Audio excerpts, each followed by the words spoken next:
The John, Anik, and Kenny Florian podcast. John, Anik, and Kenny Florian. I fucking love them. I can't get enough of them. Let's hear that Boston next. Big jab there from Duffy, and Frank Mir is hurt now. Down goes Duffy, out cold. Frank Mir does it again. Rock'em sock'em robots here. Oh my goodness. Hyperbole. There are a couple of absolutely self-involved bullshit artists. Here are your hosts, John, Anik, and Kenny Florian. You know, that bye week felt awfully long. Only 2 of those a year, but it's good to see my man Kenny Florian. It is Sunday, May 29, 2022.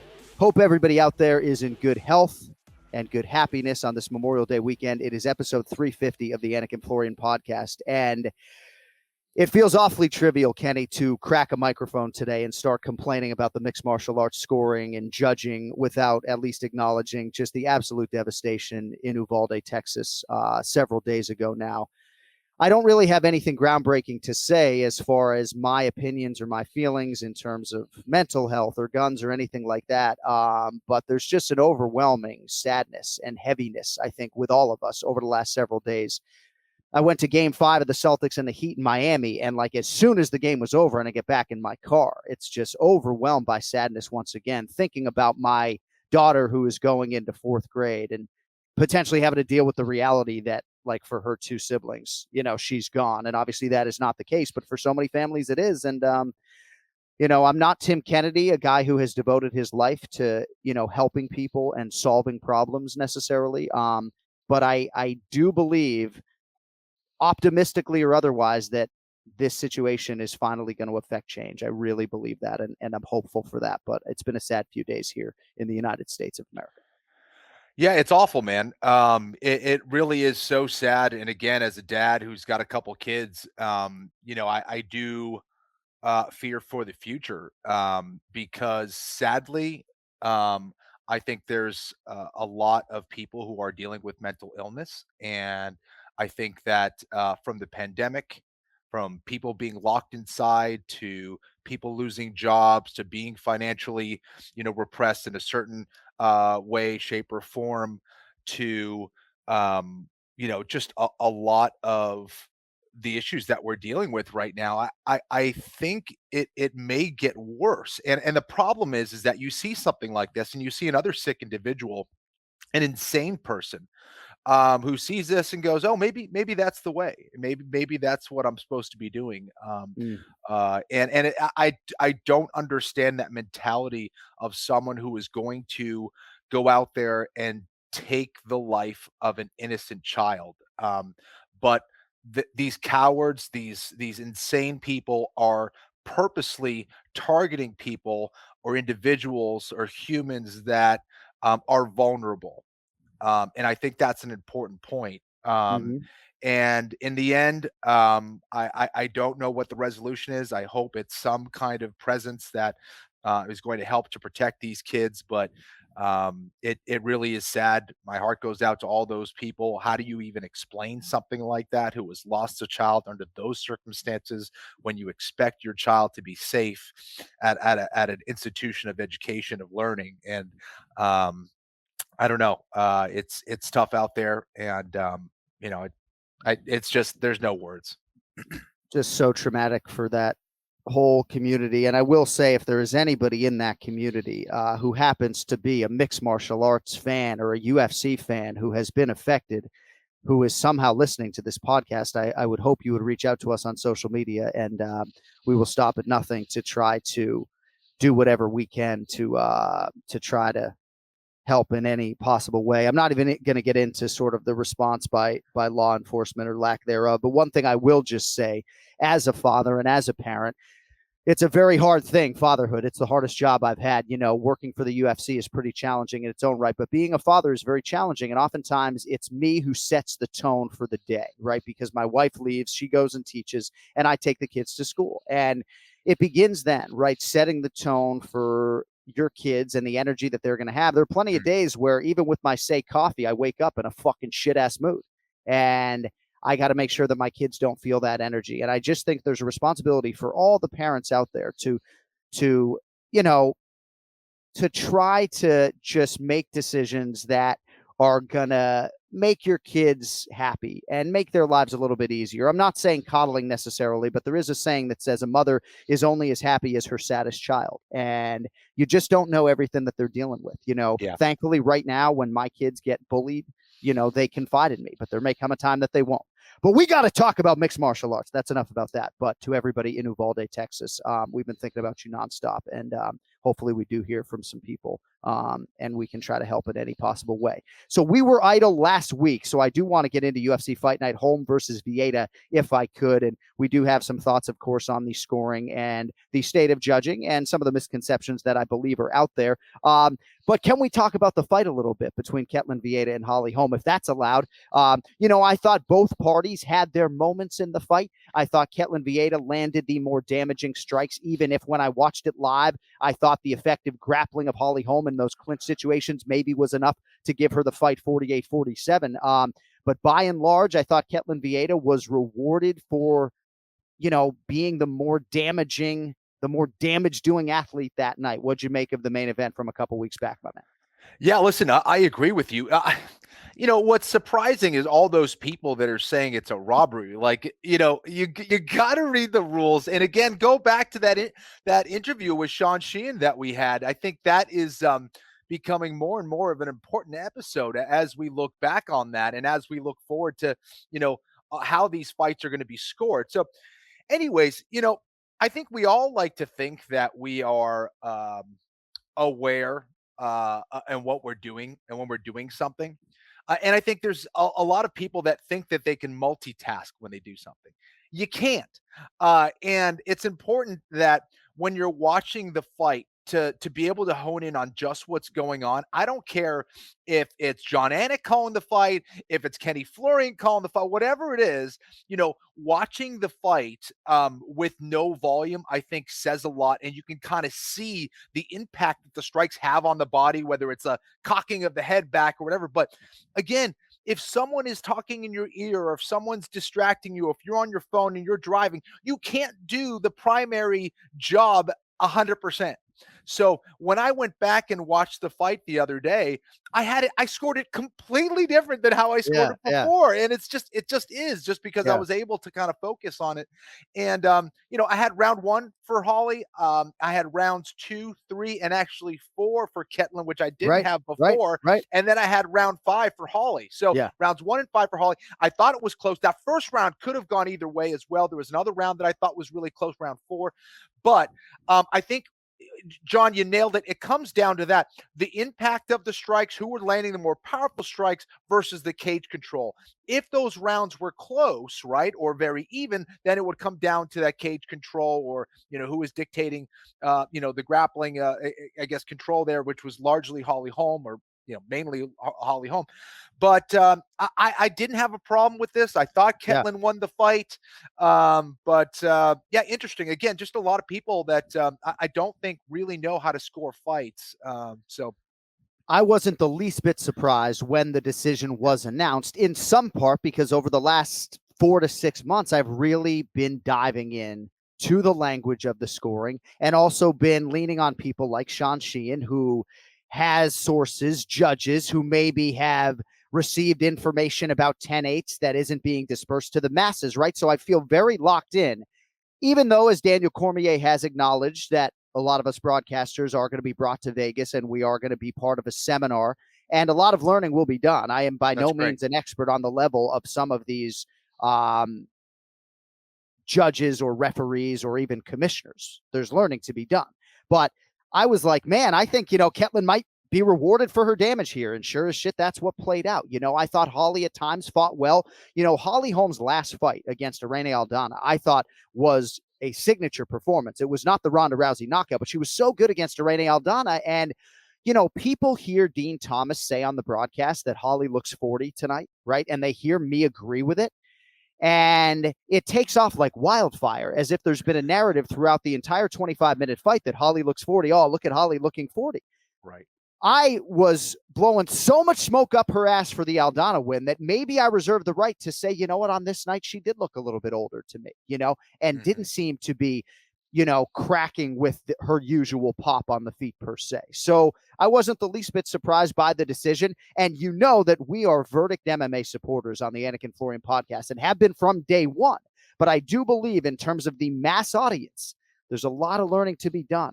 Print out the scoring, read the criteria, and also you can look at the trend of judges right now. Clearly you can see A, damage reigns supreme, and B, which I don't like, Ken Flo, they seem to reward striking more than grappling. I really believe that there is a slight pendulum swing towards the striker over the grappling.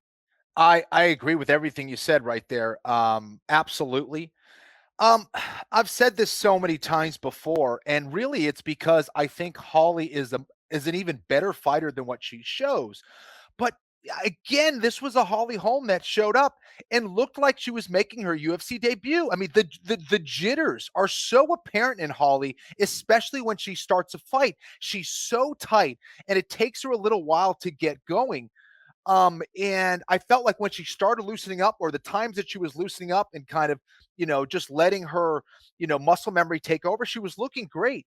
But when she's forcing things, it just, I don't know. You can see her getting tagged, and it's hard to tell, John. I couldn't tell whether it was her age showing, or whether it was a stylistic approach that has perhaps changed with her footwork.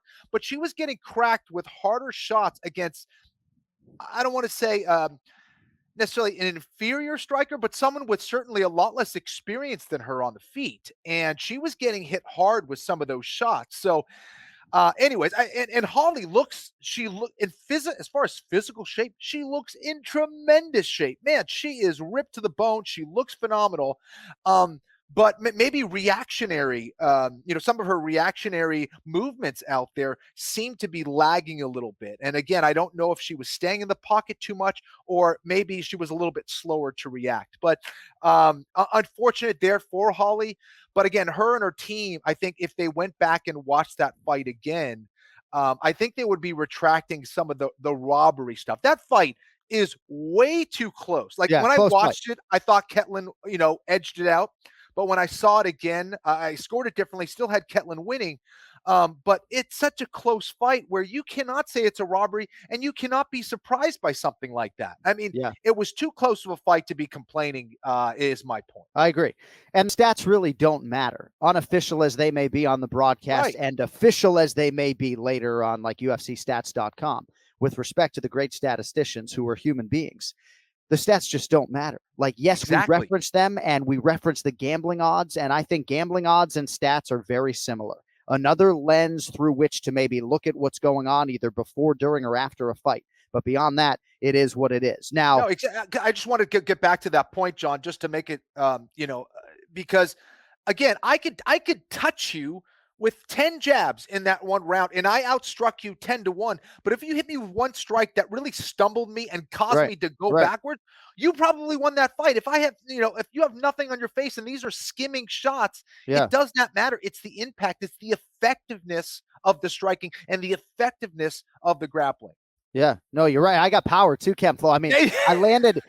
I'm 1-1 on the streets, or maybe 1-2 lifetime on the streets. But my win was a left hook, on the campus of the Rivers School in Weston, Massachusetts, and we did not miss there in 1997. All right, Andre Pederneiras is the fucking man, by the way, is he not? Like, I've been waiting 2 weeks essentially to just talk about the brilliance in the corner, and sometimes it gets lost in translation a little bit for the Americans with the Brazilian Portuguese, but. Whatever Andre thought about where his athlete was relative to the scorecards in that point in time, I just thought he did a tremendous job and has done a tremendous job with Ketlin Vieira over the last several fights. They have been trying to get her to believe in her hands and to believe in her power and to believe in her volume and believe in her skills her whole career. And just to see veins popping out of his neck in between every single round, I really think in some way he willed his athlete to a better performance. And, there's my Andre Pederneiras appreciation. I don't know if you have anything to add on that. Obviously, you have fought against him in the Jose Aldo fight in the opposite corner. But dude, tremendous coach. Obviously, you see what he's done technically with all of his fighters and the style that he's had them come out with. Just one of the best coaches in the world who does not get enough credit. Number two, as a corner man, the amount of experience that he has, you could really see that. He knew that fight was close, and he knew he had to keep his fighter with that foot on the gas pedal. He could, you cannot let your fighter just cruise and think that they're on, doing well. He respected Holly Holm so much, and he knew that Holly was trying to claw her way back into that fight, and that was his way of making sure that Ketlin was on her game. And I think that was the difference. I really do. Andre did a tremendous job in the corner. And I have buckets of respect for that Jackson Wink MMA corner, Izzy Martinez and everybody else, and for Holly Holm. And she easily could have gotten this decision, and then she'd be the one that we're talking about in this championship setting. And I do believe Ketlin Vieira, even though this is not the popular majority opinion, should wait for a championship opportunity. You beat two former champs, Miesha Tate, Holly Holm, back-to-back. You fucking sit down and wait for a championship opportunity. That's what I would do. All right, so Holly Holm was 7-0 when she signed with the UFC and MMA. That followed a Hall of Fame boxing career in which she went 33-2-3 with 9 knockouts. But 7-0, Kenny, when she signed with the UFC. What do you think her UFC record is, Holly Holm? I don't 7-6. 7-6. Wow. So she is, I think, 1-4 in UFC title fights, the last of which came against Amanda Nunes in 2019, and has just the one finish over Betch Correia dating to the Ronda Rousey head kick knockout. And again, neither here nor there, like first ballot Hall of Famer for me, but you're talking about a fighter who was the champion, Holly Holm, for like 111 days or something like that. So she has all of this motivation and drive to be a champion for longer than 3 months. And obviously this was a significant setback as far as that goal is concerned. All right. I want to hit on a couple other things if we do have the time. Longo's going to join us here in a minute, but who knows the extent of his punctuality today and his hair and his fucking headphones. Yeah, still no Ray. What a fucking shocker. And again, Minuteman going to be upset. I bang on the guy right before, during, and after. Instagram got hacked. We have a lot to get to with Ray. Michel Pereira against Santiago Ponzinibbio. Another split decision loss for Santiago Ponzinibbio. I do believe Pereira deserved to win this fight. I have so much respect for my colleague, Santiago Ponzinibbio. You talk about like championship hunger. I mean, this guy leads the fucking league. And this is obviously a tough setback for him in his mid to late 30s. But I thought this was just an outstanding fight as expected. What do you have for us on Pereira and Ponzinibbio? Yeah, listen, both those guys, I don't think they know how to do anything else than fight an exciting fight. So this was a perfect match, really exciting fight, back and forth. Those guys are warriors. And I think for Pereira, he needed something like that. Again, this is one of those where he's going to learn a lot from it and still got the win, which was huge for him. But yeah, for Ponzinibbio, this was a tough one. He really needed this. And I think, not that, Pereira's a good fighter, but he's not a top 5 guy yet, right? So for Ponzinibbio to lose against Pereira, who's been climbing the ranks, I think this is going to hurt him a little bit. But Ponzinibbio is a damn warrior, man. He's proved it time and time again. And I'm really happy for Pereira, who is locked in and had to dig deep again. Nice to see him in his last 2 wins really have to dig deep to get the job done. And I do believe Ponzinibbio, and I take him at his word, that on any given Saturday night, there are guys in that top 10 that he can beat, but he just hasn't been able to get over the hump. And, I think the championship window might have closed for Santiago Ponzinibbio, just given the back-to-back losses now to Jeff Neal and Michel Pereira. All right, breaking news on the Screws, 11:30 a.m. Eastern on a Sunday. We have Raymond Peter Longo. Let us get to the weekly Ray Longo Minute. It's now time for the Ray Longo Minute. I want you to punch a hole in his fucking chest. That's what I want. The Ray Longo Minute. Starring Ray Longo. The John, Anik, and Kenny Florian podcast. Jesus we need the rest of your head, dude. We need the rest of your head. Where the fuck is this thing? Hold on. There we go. Hey. Is that better? Yeah, that's better. I mean, there's nothing like your voice. No, there's nothing like your voice on a Sunday morning. As easy as Sunday morning. Right. You're one of those guys. Yeah. Big Lionel Richie fan. Are you a big Lionel Richie fan? You could tell us. No, I don't. Not inordinately, no. But I was singing Jesus Christ Superstar. Oh. You know the musical? Of course I know the musical. Jesus Christ Superstar. And you're the fucking superstar. I mean, yeah. Raise your hand if you saw the championship parade there in Nassau fucking County. Ray Longo. Man. No cutthroats like the city of Boston, but that was pretty special. If you don't know what I'm talking about, you can go to my Instagram or go to Aljamain Sterling's Instagram. It seems like Ray Longo's Instagram has actually been hacked. Is that right? Dude, I mean, we're working on it now, but man, what a cocksucker. What a I don't even get what the hell they're doing, but what a piece of shit this guy is. So crazy. I will say that. Sorry, can I jump in here? Yeah. So I saw something weird, but I was like, I don't know. Is this maybe Ray's doing something weird? I don't know. And then someone hit me up and it said, "Hey, Ray Longo is he's been DMing me about this and that and links." And I go, no. I go, don't click on any of those links. That doesn't sound right. And that's when I hit you guys up. And I said, what the hell's going on? So they're trying to scam people. Yeah. But scam them into what, though, Ken? Wait, I don't know. See, that's the problem. They want to torture people just for the sake of torturing them and interrupt their Instagram lives, which I technically couldn't give a shit about, but it is annoying. It is annoying as shit, man. You know what? Yeah, but you're right, because I mean, there are guys that I like to put up a nice thing about it. It's bullshit. No, it's actually horrible. Yeah. Have you started a new account? You know, I had another account that nobody wanted, that some kid set up for me. I'm going to say whenever Instagram came out. I didn't even know why he did that. Right. But so I do have another account, but we're really going to try to get this account back. So instead of, but it's just disrupting. It's almost one of those things, Kenny, I'm just going to do it because I could do it and fuck you. Yeah, because anybody that knew me the first second it happened, I know it's not you. I mean, I'm mad. First off, I never once put anything on my story ever. Never look at anybody's story. Never put up anything on a story. Right. Everybody knows that. And then this thing where I bought a new car, like then I'm bragging about. That's not your white Mercedes. Right. Yeah, right. Correct? I mean, if anybody, I get a new car every 2 years. I couldn't give a shit. That's what I'm posting. I'm bragging about. I got a new car. I know. So out of character. Unbelievable. But it is Bitcoin stuff. Yeah, I mean, the Bitcoin stuff is on brand for the Anik and Florian podcast. Yeah, exactly. Well, that's what I say. I don't even know. Was it to get you to buy Bitcoin?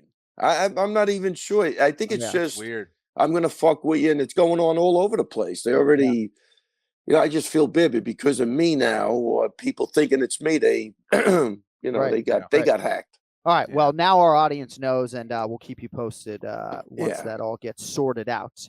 And wait, let me one more thing, John, on that.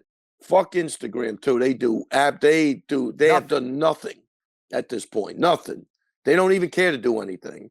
And I know some law enforcement guys, they don't even like working with them. I mean, it's another one of those bullshit things. They couldn't care less. So I've been shadow banned myself for some reason too. So I don't know what's going on. Yeah, really weird. But I'm sorry, John. That was it. Yeah.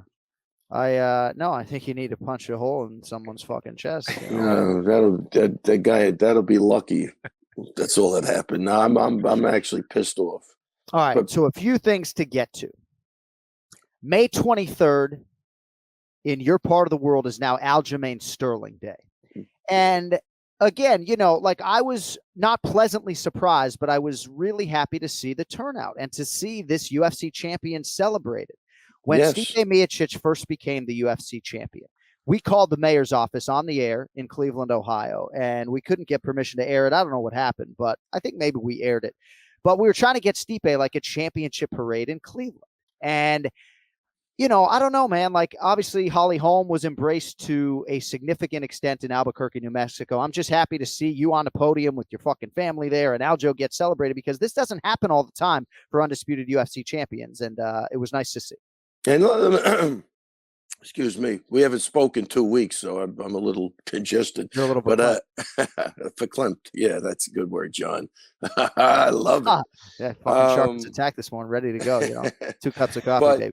First off, shout out to Bruce Blakeman, our county executive, and Harry Braw. They put that thing together. Bruce Blakeman's doing an outstanding job. I love the way he spoke about Aljo, and he did this from his heart, man. And I think that speaks volumes of who Bruce Blakeman is. And so far, he's doing a great job with the county. But man, he knocked it out of the park with that Amazing. parade. I didn't even know what to expect. Somebody had walked in and said, "Do you think you'd be interested?" And then I call Aljo and I said, "Aljo, I think this is great. Your mom gets up there, be good for everybody." Yeah. And they technically honored both of us. We both got citations, but obviously it's Aljamain Sterling Day for a great reason. And, it was just great, man. The kids at Union went back to his high school. The kids were very responsive. Everybody was behind him. And, I said, Aljo, man, it's crazy. You were the champ 13 months ago. We never saw this, though. So I love the fact that he did it the right way. I think that's what it goes to show, too, that when you work hard and you put your nose to the grindstone and you block out all the fucking bullshit that you had to endure for a year and do it the right way, what people want to see, this is what happens. And the kid's on another level now. He's having such a great time.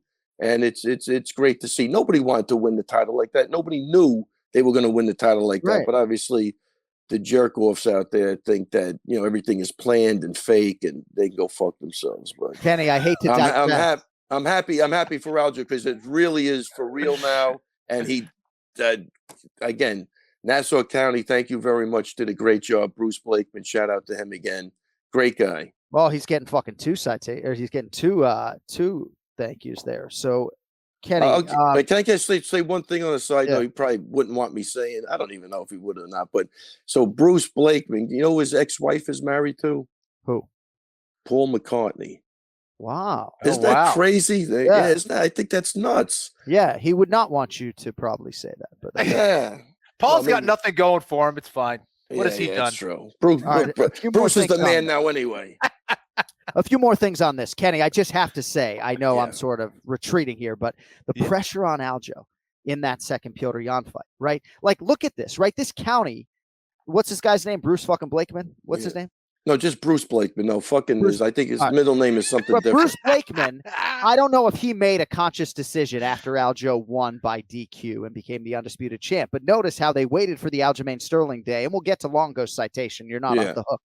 But, they waited for him to, legitimately win the title. So, again, think about the pressure on Aljo. It's basically wasn't even acknowledged as undisputed. And exactly. But again, the confusion and everything else caused that. But I'm just glad at the end of the day, when the smoke cleared, he's got his rightful place in UFC history. That's it. And there was so much.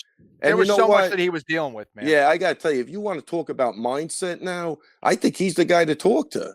Because I watched it go down. I'm going like, holy shit, who could take this? In my speech, I said, well, I don't want to get into that, but no, go ahead. He's been through so much adversity, even with getting knocked out by Marlon Moraes. He never lost after that. He came back from a vicious knockout and ran off those wins consecutively until he got to the championship, which I don't think that's easy to do for anybody. So this is the guy, and he looks like he's maturing into such a great champion. He's not changing. And, he said something at the press scrum after the fight that I was laughing my ass off. He's like, look, I don't want to be known as the champ. I just want to be known as blue collar Aljo. And I got to tell you, I'm starting to realize you got to really read between the lines with him. He's a great kid. He really is. He's a great kid. I love watching him grow, and he's just going to get better and better. I really mean that in everything. We were doing a DraftKings shoot in Arizona, and he sort of said he didn't want to be called champ. But I was like, well, I can't honor that request necessarily. It's a habit, I guess, either can I. So Nassau County blowing it out for not just Aljamain Sterling, but this is breaking news to me that you got a citation, which now makes me better understand why your daughters were on the podium. Right. So, but there's no Ray Longo Day, but they acknowledged your greatness, I guess, with your third homegrown champion. Is that right? Yeah. Well, look, when they walked in, there was a guy, Harry Broad, that walked into the gym, and he said, we want to honor you, Matt, and Aljo. This is a special thing. You got 3 champions, that thing. So I was like, it sounds good. And, but it wasn't really anything crazy. But then it started, plus I had so much going on too. It just started gaining momentum. And I actually told Aljo, man, he just walked in and said, I don't even want to I don't want to interrupt your day. And I think that's the way Matt felt too. He goes, look, it's that guy's day. Let him get it. And, or you guys do it, whatever. But, you know, I'm good, you know, with everything and, you know, stuff like that. So, but what if no one shows up? I mean, nobody wanted to take away from Aljo. But when I told that to Aljo, he goes, come on, you kidding me? You know, forget about it. You know, it's all good. That's the type of guy he is. Did Matt Serra show up? I didn't see him there. He was there? No, his daughter got sick, so he stayed home. Right. But he didn't want to interfere with Aljo's day in the first place from day one. But he was on board, but then his daughter got sick. I just thankfully, I'd be nervous. Like if I got honored and nobody would fucking show up, you know, I know, right? My mom and a couple of buddies. Last thing on this, right? Yeah. Sort of piggybacking on the theme of people actually showing up and showing out for Aljamain Sterling. Most Googled human being in Dover, Massachusetts. You know who that is? Kenny Florian, right? Wow. And rest assured, you know, if he fucking clock chokes somebody at the IBJJF championship, maybe we get a fucking parade in Dover, Massachusetts. And how many Googles was that? 16? 8. My younger brother brought it to my attention. There was once a map in Massachusetts of the most Googled human being in each city. And rest assured, I didn't take the cake for Wellesley, Massachusetts, but the Dover boy, Dover Sherburne. Small town, very small town. Yeah, this guy, right. Yeah. All right. So Steve Lee, unfortunately, dropped his professional mixed martial arts debut back on your birthday. By the way, happy birthday to both of you guys. Enough with the fucking birthdays. I've decided I'm wishing everybody a happy birthday on Instagram in 2022, and no one but maybe Ken Flo is fucking getting it next year. Like everybody's getting it this year, nobody's getting it next year. So Steve Lee, by decision, I don't know if it was unanimous or split, but loses his professional MMA debut. Talk to me.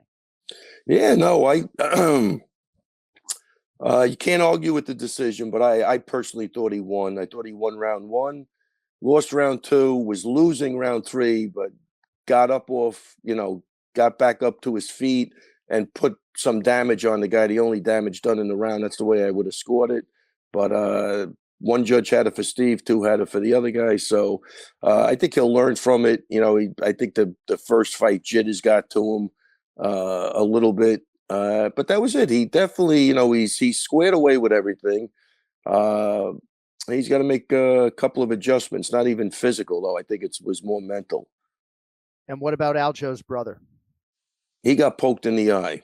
Okay. He got poked. Let me recap. I swear to God, I feel like I haven't seen you guys in like 2 months at this point. Like, you know, with the other crap going on and, you know, my daughter graduated, Stony Brook for a master's degree, occupational therapy. So I went from 2 days out there, then I got in the car, drove to Atlantic City, came back, had to be in a wedding in Williamsburg that night.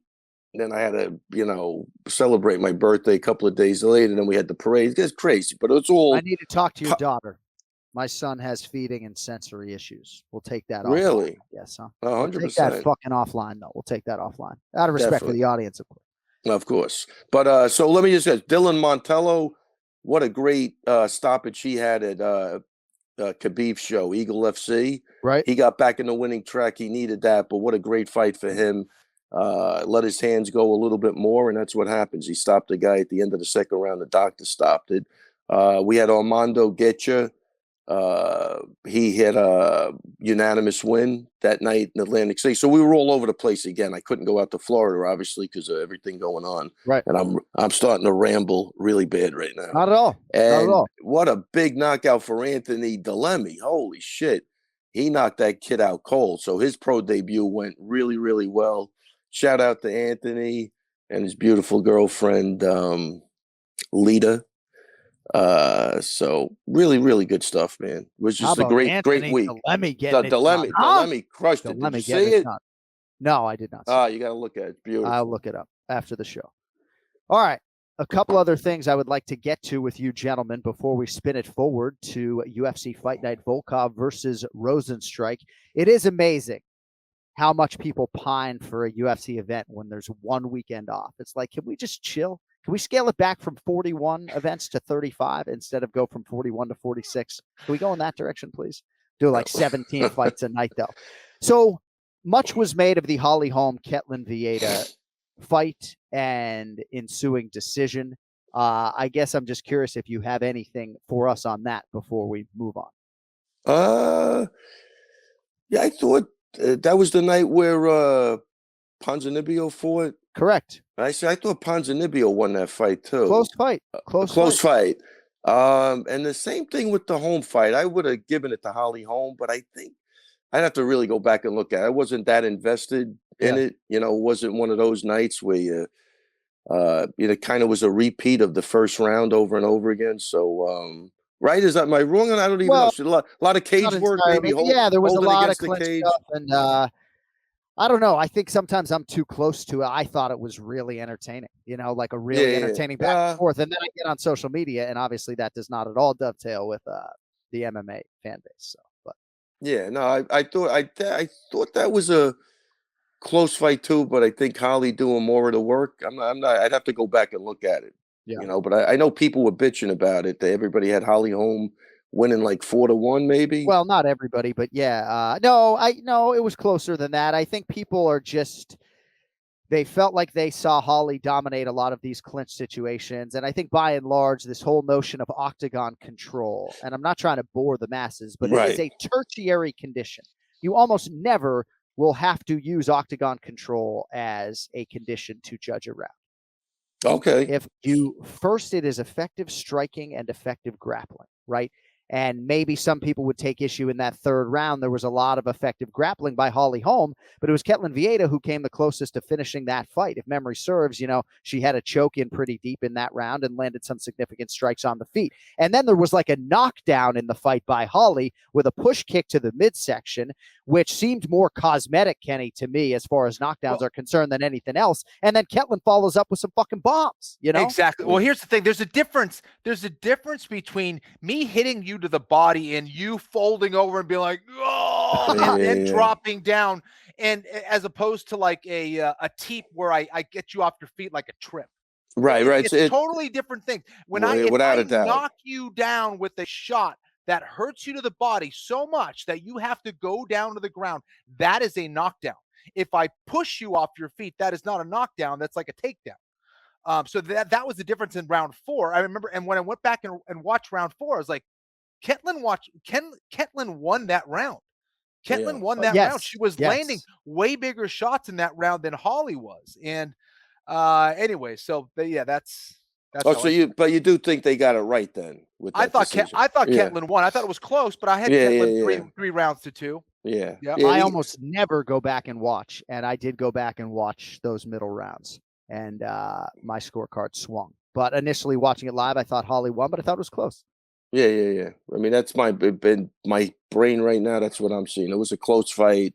I thought either girl could have won, but I wasn't I wasn't looking at it. I wasn't invested in it like that. So all right. I know this is a little bit old in terms of when this happened, but I'd like to do this sometimes in the nature of time. I'm going to throw out a couple names from that Ketlin Vieira Holly Holm card and see if you guys have anything on them. Chidi Njokuani. How do you not feel great for this guy, right? $100,000 in bonuses with a second straight first-round knockout, and this was a vicious elbow against Dushko Todorovic. Really feel good for him, given how long it took him to get to the UFC. Jailton Almeida looks like a guy that can contend at heavyweight and light heavyweight. Now, I understand that he was fighting Parker Porter, who's probably the 30th ranked heavyweight in the UFC, and I think if you talk to Tyson Chartier privately, he would have said that he did not advise Parker Porter taking this fight. But Jailton Almeida is an absolute monster. I'm curious if you guys have anything on him. And then Chase Hooper, who is really evolving and took advantage of the developmental time. He does cut a lot of weight. He seems to be doing it the right way. I do think eventually when he grows into his frame, he might have to be a lightweight. But bonus for Chase Hooper as well. I don't know if you have anything for me on any of those guys, Ray Longo. Yeah, I got absolutely nothing. I was at a wedding and I watched the main card. That was it. So that's fine. I got to go back. Did you see Jailton Almeida? I did not, but I wanted to talk about Chidi Njokuani. That elbow, dude, over the top, I saw. Just nasty. That was nasty. I love to see it right over the top, right on the temple, just crumbled him. But good stuff there. All right. Well, I would encourage people to check out Jailton Almeida and just wanted to give him a little bit of shine. Really good dude. And, sometimes there are these Brazilian fighters who are so eloquent through translation Davison Figueiredo and Jailton Almeida. It's unbelievable, these guys, the way they answer questions. If either of those guys spoke English, I think their star power would just be off the fucking shots. All right. Couple of fight announcements I want to get to here if we could. And then Longo, if you have anything on the way out that you want to promote, by all means. Paddy Pimblett's next fight is going to be against Jordan Levitt, Ken Flo. I think that's going to be an interesting challenge, and Pimblett really is a good grappler, and I think Levitt will be a great challenge for him in that realm. And then Brian T. City Ortega and Yair Rodriguez headlining on July 16th. Rumblings that could be on ABC.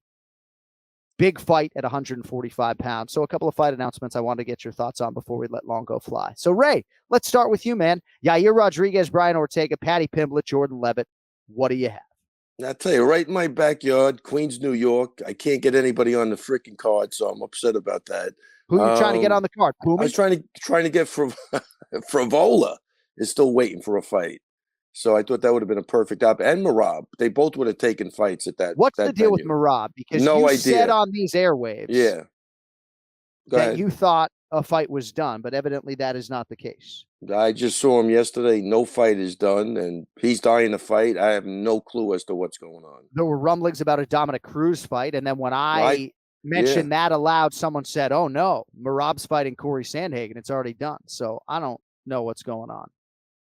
And now Ray Longo just went black. So, Ray, you still there?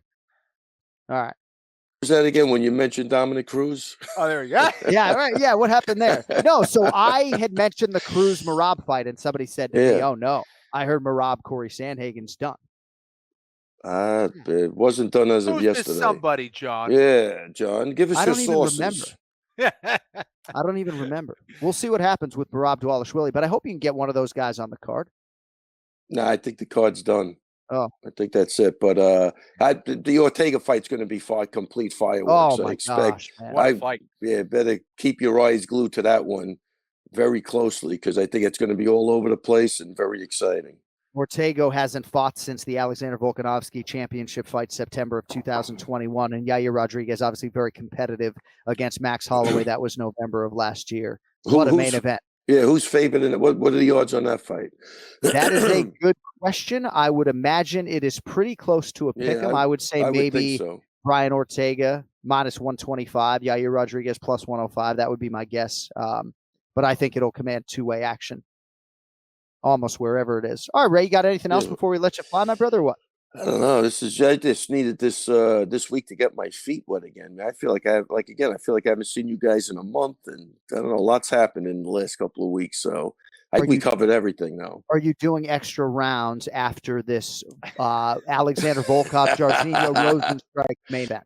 I didn't get the call yet. Oh, shoot. Not watching. Wow. Watching. I'm not going to watch if you're not on. Oh, okay. Are you serious? All right. I can appreciate that. It's appointment viewing for some when you're on.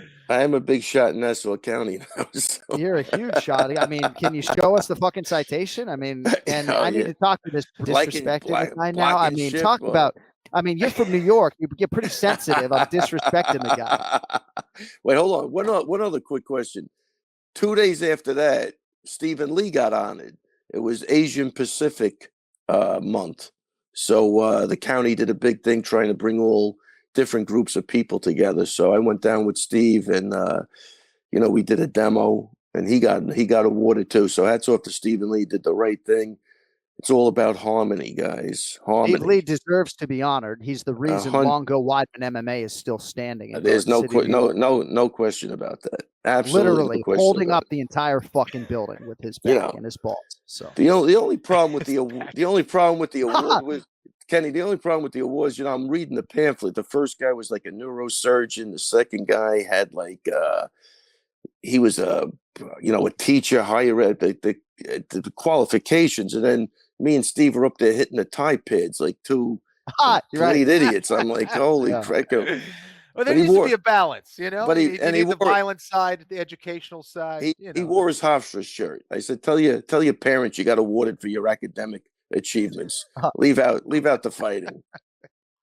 Well, as a father of 2 daughters, I just hope that one of the daughters was rolling her eyes, being like, all right, we got to go honor dad here with this citation. Definitely no rolling their eyes. Those good. kids. No, that's good. My kids are unbelievable. They're not They're all rolling on that. They're Team Ray. very excited. Because I feel like one of my daughters would be like that. Like, I'm not fucking coming. Yeah. Oh, I'm not saying they wanted to come. I forced them to come. That's a different story. Yeah. They don't want to not come in and have me show up at the house later for sure. All right. Well, it's great to see your face. And I sense a lot of Ray Longo Googling in Garden City, New York. Maybe you can get on that map with Ken Flo at some point in the not too distant future. Cody actually was like, how many times, though, has John Anik Googled Kenny Florian over the years? And let's just say it's a lot. It's a fucking lot. Like I can tell you his Wikipedia photo, exactly what it looks like. May 26, 1976. I think he was born in fucking Kenny. Westwood, Mass. Oh my gosh. Man, Kenny, all I gotta say is hashtag bromance, hashtag creepy. Oh my God. What are you doing? What are you doing? So I am leaving South Florida on June 2nd, and I will not be back until June 14th. So our next episode will be this weekend. Next Sunday, June 5th, we'll preview UFC 275, and we'll look back at Volkov and Rozenstruik, and hopefully you'll be a part of it. Episode 350 today, Ray. Wow. You know how many of those you've missed? 1, 2. Wow. Oh, Ray has missed 2 episodes. Ken Flo's missed 1. Kenny, the first one was definitely an honest mistake. He was so upset. He couldn't fathom that something went wrong. I didn't even know what to do. I felt horrible. The guy made me feel horrible. 2 shows at a 350. Never again, Ray. Never again. As Akon would say, put that blame on me. Okay, put that fucking blame on me. Hey, have a great rest of your Sunday. Have a great Memorial Day weekend. Red's a good color on you, and we'll talk to you on June 5th, all right? All right, guys. Thanks. I will talk to you next week, and have a great Memorial Day weekend. And people, stay away from my Instagram until it's fixed. I feel absolutely horrible about what's going on, but it is what it is. All right. Take it easy, guys. Here on the Anik and Florian podcast. Take care. Totally helpless without that Instagram. See, that's all I would say on the way out, right? I mean, the Minutemen are so fucking sensitive. Cody, please get him out of here. Just please. Fucking Jesus. The Ray Longo Minute, right? So that's the Ray Longo Minute, man. Very sensitive lot of you out there think I'm banging on Ray on the other side. Like, he can take it. He can take it. He can take it. Plenty of people banging on me in the comments. Fucking have at it. All right. After a bye week for the UFC, we are back. UFC Fight Night, Volkov versus Rozenstruik. Let us get to the main event challenge. It's the main event challenge. Anik. The time is most definitely now. Florian. I finish fights. I'm going to do everything possible to win. The main event challenge. The John Anik and Kenny Florian podcast. You want to talk about a guy just putting you in a good mood, just cracking a mic. It's this fucking guy right here, Brian Petrie at Brian Petrie MMA on social media. You struggling today, my man, huh? Yeah, I got the flu, boys. Got the flu. Oh man, yeah. How's Winnie doing? How's your daughter Winnie? More important. So she had it, and then the little one got it, and the wife got it, and I'm riding high. I don't have it, and then all of a sudden now I got it. So all right, well we'll be quick with you. First time ever. I've never had it before. All right, well we hope you get through that. And it's interesting because as we're getting ready for the show, you're usually a little bit more verbose when it comes to the email. So I should have known that maybe you weren't 100%, but I'm glad that Winnie is out the other side, and hopefully you will be soon. We're just going to get 2 picks here for UFC Fight Night, Volkov versus Rozenstruik. And if our intern Will Berger is listening, Will, I need your help, my man. Checks in the mail. We need standings updated for these men. So we got to figure this out. I do believe that that Team Petrie has the lead, but we really don't know where we're at. I'm an ice cold man. Yeah, I lit some incense. I DM'd Jared Cannonier to try to get some of his crystals. Man, I need to bounce this around. I'm trying something. I've been ice cold past couple weeks. Is your hair a little bit lighter, or do you just have like new TV lighting in your studio? No, I'm using a different camera, and then there's lighting, and my hair is looking pretty light. Yeah. All right. Well, no, I just again, listeners don't like that I focus on that. So let us get to the predictions. We'll start with the co-main event. Movsar Evloev, -380. Dan Ige, +290. This is a huge number. Maybe Evloev deserves this respect. He's 5-0 in the UFC, 15-0 overall, former M1 Global Bantamweight champion. He's American top team trained. Last win for him came against Hakeem Dawodu about a year ago, Bri. He was in line to face Ilia Topuria in January, but came down with COVID-19. Big co-main event spot here for Movsar Evloev. Your thoughts on him against Dan 50K Ige? Yeah, this is what we call a real deal fight, because Ige has the better resume. He's only lost to the real deal guys. Is Evloev a real deal guy? He's shown that he's capable of being one. He had a lot of finishes outside the UFC, in the UFC, all decision wins. His last fight with Dawodu, he dropped that third round. He kind of coasted a little bit. He's like, I got 2 in the bank. I'm going to drop this third one. You can't do that against Ige. And this price is high, boys. It is high. Ige, again, cream of the crop, guys. That's all he's fighting. But I just have this tendency to look at Dan Ige as a guy that might be just maybe, is he going to be the benchmark for the division? Is he ever going to get one up on these guys? Because he's lost to Josh Emmett, he's lost to Korean Zombie, he's lost to Calvin Kattar, but his biggest wins ever Edson Barboza, but a lot of people don't think he won. Is he a benchmark guy or is he a real talent guy? We know he's tough as nails. No one puts him away. He's durable. He trains with a good camp. He has really good skills. And then Evloev, again, is coming to the UFC. He's had some good wins, but he hasn't fought any of the competition that Dan Ige has. And my big thing is when you look at Ige's record, he's never really fought a pure grappler like Evloev is. Ige, has a jiu-jitsu background. He's a black belt, but he's never really fought a pure grappler like Evloev is, who is evolving as well, going to American top team, which is a great place for him to evolve his game, but he is a pure grappler. Ige is a live dog for sure, but I like Evolev's skills here. I think he's improving. I think he's going to come out, and I think he needs to dominate as well. That Topuria fight was a fight I had circled. I was looking forward to that fight when that obviously fell through. But 155 is a beast in the division. You have to really dominate and put a stamp on your name, or you're going to get lost in the shuffle. So I like Evloev here, even though I hate the number. I'm a chalk boy. I got it on my shirt. I'm going to play it safe here. I'm going to go Evloev here. Yeah. And I think analytically, you really handicap the fight well, especially playing sick, Brian, man. And we appreciate that. Next time, don't be afraid to bang in. No, never. Your seat, someone could keep your fucking seat warm. Nobody's taking your fucking seat. Not James Krause, not anybody else. Let's be clear. We play through, babe. We play through. And Flo, the 10th ranked Dan Ige, all of a sudden he's lost 3 of 4, right? He's had some main events. He's been, I think, in the featherweight top 6, if not maybe higher. Now he's number 10. He was on the wrong end of a unanimous decision against Josh Emmett in his last fight last December at UFC 269. How do you see this co-main event playing out, Kit? I do think there's some value on Ige.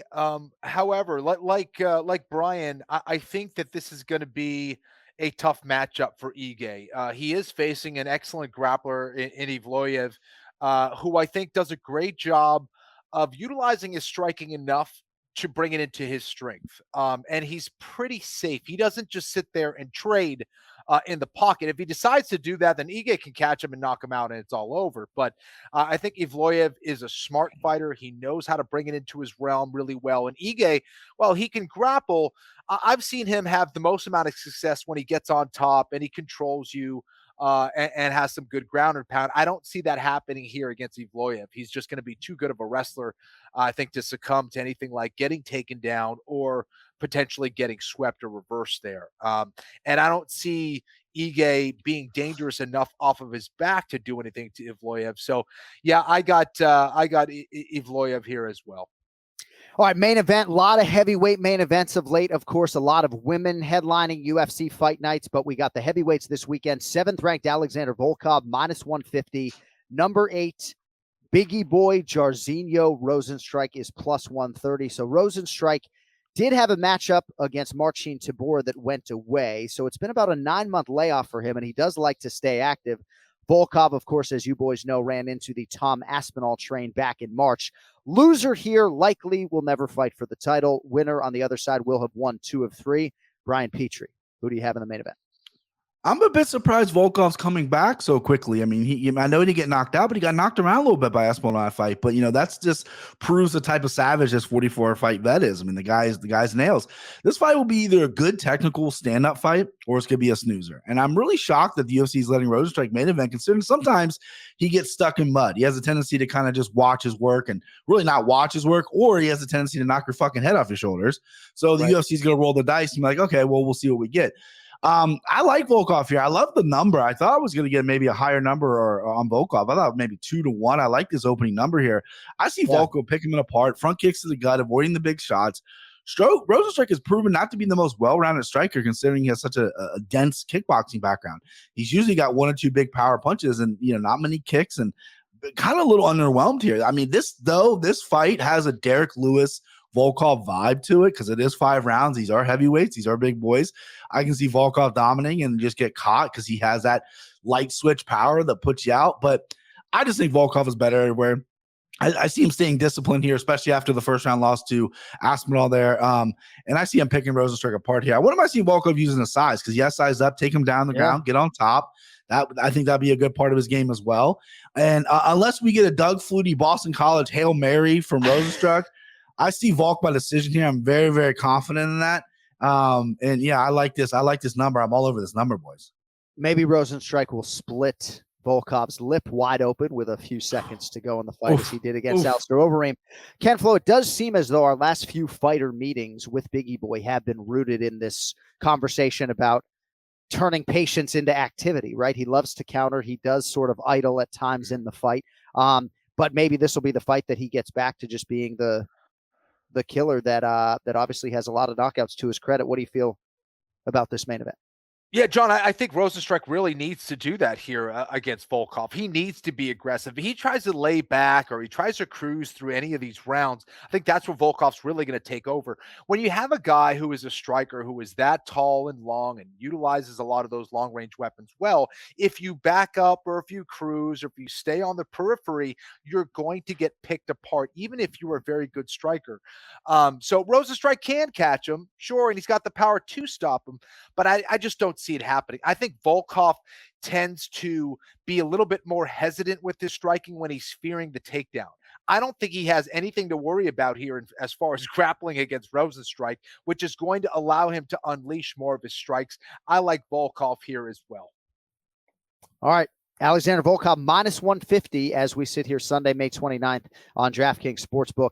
If you want more from Brian Petrie, you can check out the MMA Takes podcast on social media. He is at Brian Petrie MMA. Must follow for me on Fight Night. Of that, you can be sure.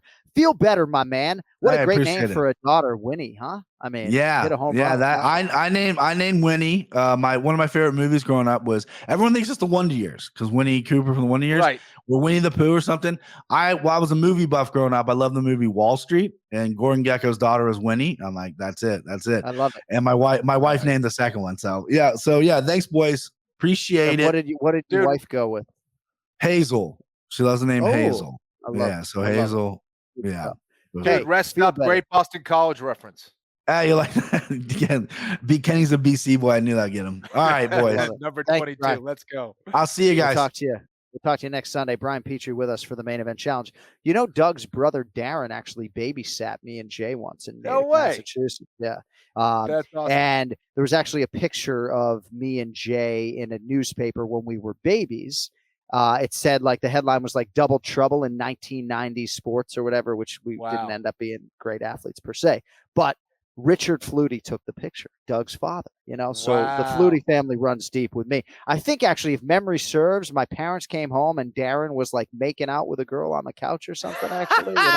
You're a great wide receiver, by the way. And those guys at soccer practice, Darren and Doug used to go up. There was this huge mound and they used to sprint up as a workout, and all of our guys on the soccer team would all watch. Like, that's cool. Yeah, that was pretty cool. Anyway, yeah. If you don't know, Ken Flo, midfielder for Boston College, a long time ago, before many of you were probably even fucking born.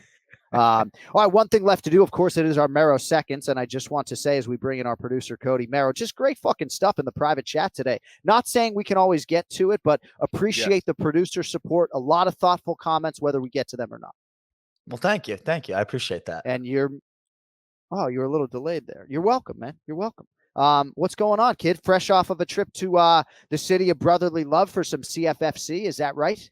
Yeah, I'm feeling like John Anik this morning as I wake up at 8:45 and get on a train to come back here for this podcast, huh? I mean, at 4 a.m. time went on with John Morgan from CFFC. Damn. And then back up at 8:30, ready to go. So, Johnny Morgan ready to fucking go at 4 a.m., huh? Well, keeping going at 4 a.m. I think that's the operative term. But I mean, I don't really, newsflash. I don't really drink. I don't tie it on that heavy. So that was like the third time I've drank this year, and I'm with John Morgan, who is a fish. So that was fun to try and keep up. But hey, I've never been to Philly before. Great city, right? Like kind of got a Boston kind of feel to it, kind of like historic in a way. I gotta go. Yeah. No, that's good. It was a good city. John, I mean, John's throwing up off camera. No, I mean, it's tough, right? But like, it's a good city. So I don't want to sit here and bang on Philly, okay? I love you, Paul Felder, right? And Petrosky and everybody else, Sean Brady, all of you guys love the Philadelphia accent, the fucking underground king, Eddie Alvarez, right? But last time we did a UFC show in Philly, we stayed in Delaware, so perhaps that clouds my memory. If you want to compare Chicago to Boston, I'm okay with it. Philly's a fucking dump. I'm just kidding. Sorry. No, Philly's fine. We just lost all our Philly listeners. I know. We love you guys. We love you. Just having a little fun. But I'm glad you enjoyed Philadelphia. Right? No, it was, for the limited time that I was there, I guess.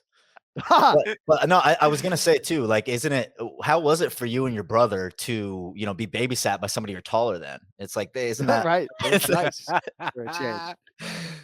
So if I don't like Philadelphia, Pennsylvania, and a lot of my friends are from Philly, I went to Gettysburg College in Pennsylvania. If it's not like my favorite city and Cody starts saying nice things about Philly, should I just sit here and say nothing?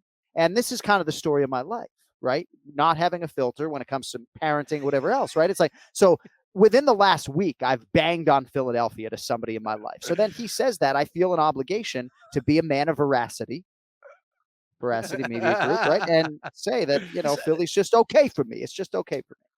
Well, it was just okay for us is that we didn't have a podcast to wish Kenny a happy birthday. So happy belated birthday, Kenny. Thank you, buddy. I'm pretty sure everybody on this podcast is born in May. I mean, me, Ray, Kenny, Sean Sheehan, like who doesn't have a May birthday? Sorry, John. Might want to just change that, right?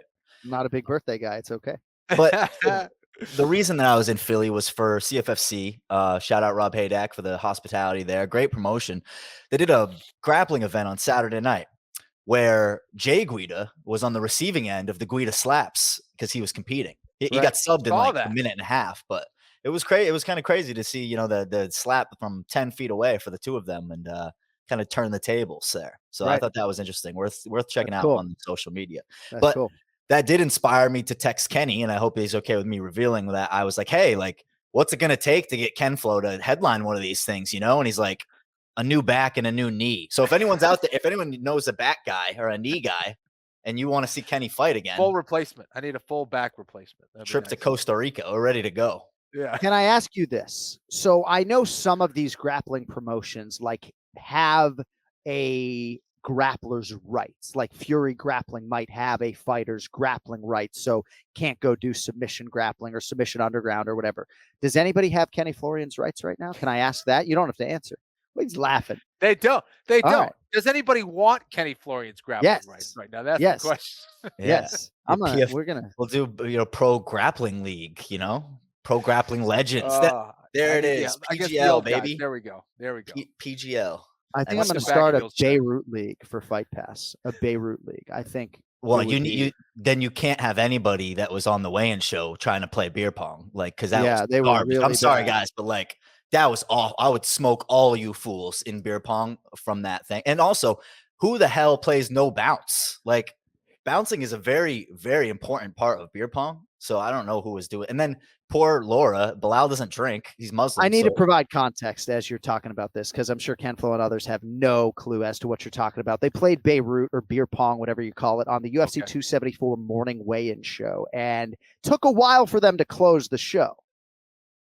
It was a long time. It's tough too. Bilal Muhammad doesn't consume alcohol, and not that there are a ton of big drinkers on the show, but as far as I'm concerned, you're going to play Beirut, you got to fucking drink the beer. It's just the way it goes. State of Chi fraternity. Yeah, well, and drink. Poor Laura, she's drink 5'1", soaking wet, and had to drink all the drinks, and so she was wasted. But then there comes John just walking by and like, hey, John, like come over here. John's hosting the show. It was like, are they paying whatever it takes? I mean, whatever. I know. This guy walking around, You need to start sending some invoices there. Now, Cody, what else you have for us, my man? So the last thing is I just wanted to shout out Brad Big Balls Bolton from CFFC. He's the president of CFFC, right? So I go to this event, 3:00 as they're setting everything up, shaking hands, kissing babies, whatever. And they come up to me and they're like, yeah, like Alex Caceres, like, is not going to be able to grapple with Clay Guida in the co-main. So Brad's just going to do it. The president of the organization is just like, yeah, I'll do it. Like, I'll step in. He's got a black belt. He's like, I've rolled twice in 6 months. So wow, we're just going to test this out. So on a couple of hours notice, he wrestled Clay Guida, for 5.5 minutes. He ended up getting, I think it was a head and arm choke that he tapped out to. But I mean, to go 5 minutes against Clay Guida on a couple hours notice, I mean, that's awesome. The nuts on that guy. I just wanted to shout him out. So shout out Brad, Big Balls Bolton, new nickname coming from the Anik and Florian podcast. But that's great. Hell of a show. Place to get a nickname. And great to have the maestro, Cody Bone MERRROW, in the building for CFFC over the weekend. Thank you, Cody. All right, don't forget, remember the show on this very channel with Bilal Muhammad and Jason Anik coming up this Thursday night. Guests to be determined. If you want Anik and Florian podcast merchandise, AnikFlorianPodcast.com. You can find your One More Sleep shirts at millions.co. New Singapore designs set to hit in the next 5 days or so. And KennyFlorianMartialArts.com. And I have to get my cell phone because I have something to promote that is going on in Titletown in Boston, Massachusetts. So Ken Flo, on Saturday, June 4th, from 10 a.m. to 1 p.m., seminar is free for all Florian Martial Arts Center members, $80 for non-members. This will be at the Florian Martial Arts Center there on Webster Street in Brookline, Massachusetts. Is that right? Yes. See, I remember nothing in life that I need to, but Webster Street, Brookline, Massachusetts, this Saturday, June 4th, from 10 a.m. to 1 p.m. You can contact the Academy to reserve your spot or call 617-232-3228. I feel like I'm back on the airwaves in Boston. 617-232-3228. As far as I'm concerned, like, I'm a non-member Florian Martial Arts Center. I'm paying $80. I'm showing up no fucking gi. I'm not training. I'm just going to show up, spend my $80, try to get a picture with Ken Flo. It all goes down this Saturday, June 4th. Thanks to our guests, Ray Longo, Brian Petrie. Cody MERRROW's our producer. Don't forget, we're on UFC Fight Pass, not now, but very soon. Big things to come. And we look forward to sharing that with every last one of you. Thank you guys for listening. Thank you guys for watching. Thank you guys for subscribing. We're trying to grow this channel as best we can. We appreciate your support along the way. With all of that said, for Ken Flo, I'm John Anik, Uvalde, Texas. We're praying for you. Love you all. We'll talk to you guys next Sunday, June 5th. Until then, go later.